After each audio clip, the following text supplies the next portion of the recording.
Morning. Day 3. Slept at a farm campsite last night. Place called Green Carts. Place I originally was going to stop was shut, so I come this way instead. It's quite a nice spot. Decent views. You can actually have caravans here as well, so with electric hookups. It's quite a nice place to come for a caravan order. You've got nice views over the hills there. Green Carts it's called.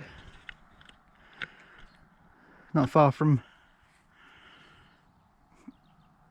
is it Chollerford, wasn't it, the other town we went to? We'll get going.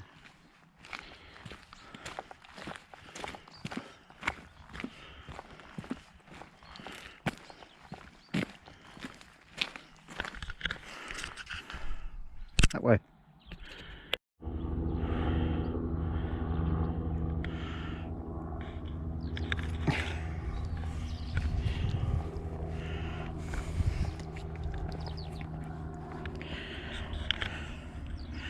Big section of wall here.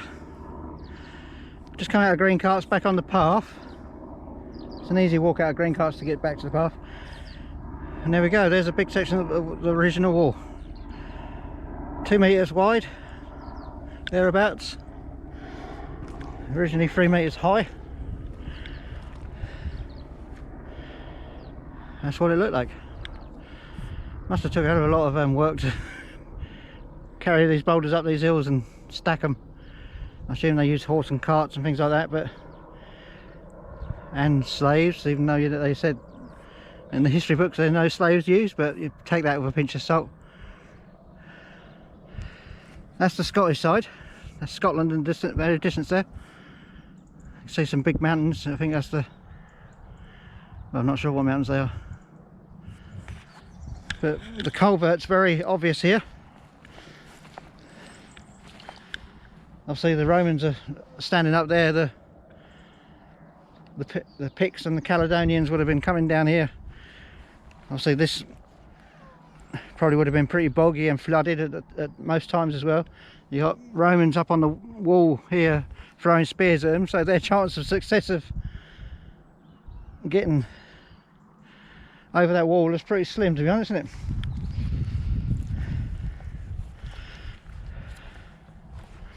That's a thick old wall. Bearing in mind that when this wall was built there was no weapons that could take a wall out, so it was probably over engineered a bit. I suppose that most of the fortresses at the time were built to this width, this specification. Obviously bombs and powder things were much later in history. So the Scots as we know them now, but the Picts and Caledonians wouldn't have had much to sort of take the wall down. The only thing they could have done was scale it with you know, like roughly built ladders.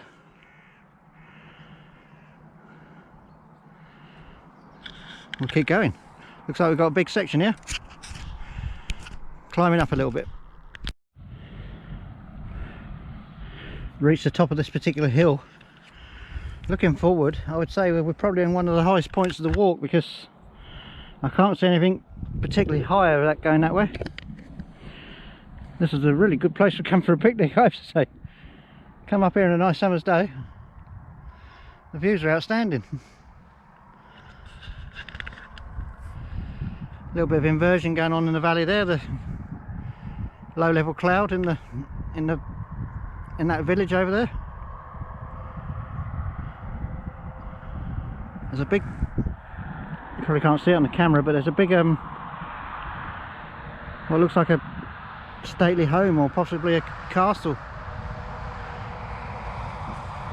there as well. I can see some lakes in the distance. This part here is a little bit reminiscent of the Lake District in places. You've got good views all the way around. Factory over there, oh pardon me, factory over there belching out loads of smoke, unfortunately. And we've got the sun coming our way. We keep going.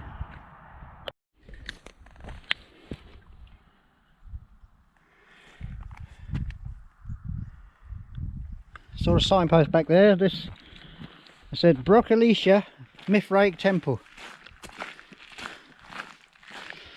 So we're about to walk into a structure that was built near on 2,000 years ago.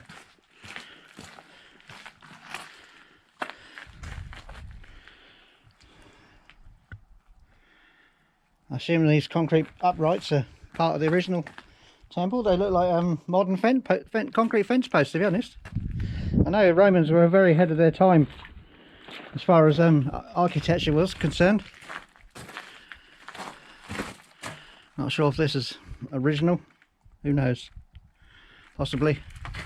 Looks like people are using it as a wishing well. It's quite small. I suppose the soldiers would have come here for spirituality.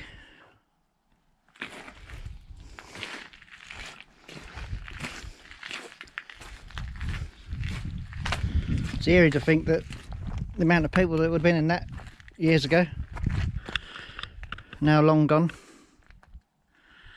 We keep going, got to get back onto the main path. This is like an offshoot. Got to go onto the main path. Looks like we might have to go through that ball field, that cow field. And keep going.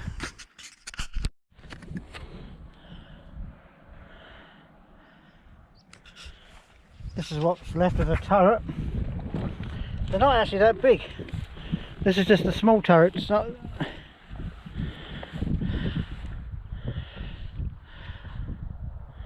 Obviously there was fortresses all the way along as well. These are just man turrets. I suppose it's just a garrison by a few soldiers. They've got a fair old view of any enemy soldiers coming their direction. And whoever is coming this way has got a fair old charge up the hills to get to the wall and turret. All the time people throwing spears at you. So yeah, it's probably not going to happen. We're about 3 miles in today. It's exceptionally remote now. Thankfully the weather's holding off. We are supposed to have a storm tonight. But I should be able to get to the next location, next camp location before that. Because it's very remote. You want to be stuck out here in a storm. There's a house there that's obviously a farmhouse. Very remote. Alright, if you want your peace and quiet. Keep going. Turning slightly now. Heading that way.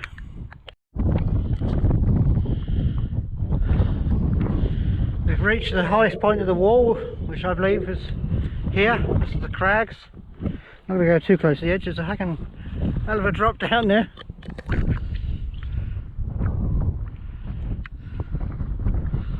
Also, there's no way anyone would get up there.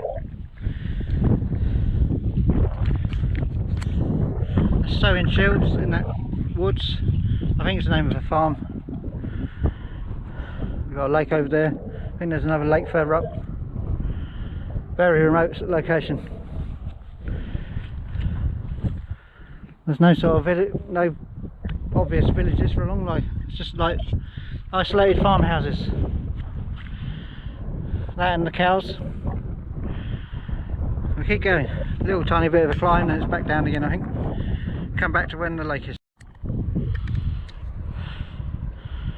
This is Housted's Fort. Large Roman fort on the wall.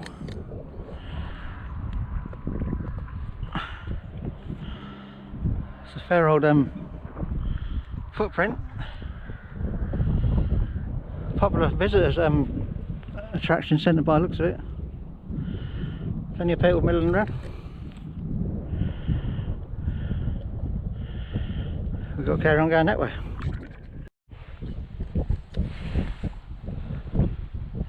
A few more crags. We've just come over another hill. Last hill of the day, I think. Campsite. There's about another mile in that direction, so it's not too far to go. Unfortunately, we've got weather moving in as promised.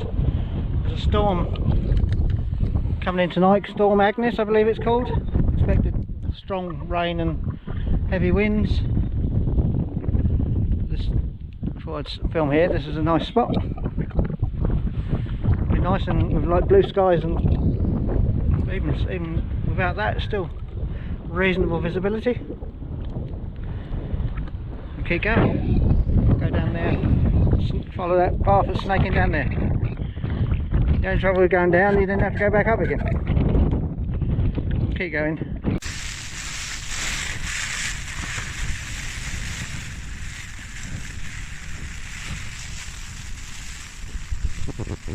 Door magnets. Winds are about 50 mile an hour. You're getting rain to go with it. Tent's doing alright there. Just blows around a bit. I've got earplugs in to drown out most of the noise. Other than that, alright. It's supposed to clear at daybreak. As you can see, it's very gusting.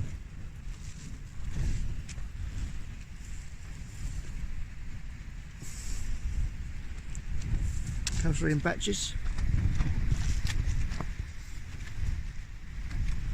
But we're doing alright.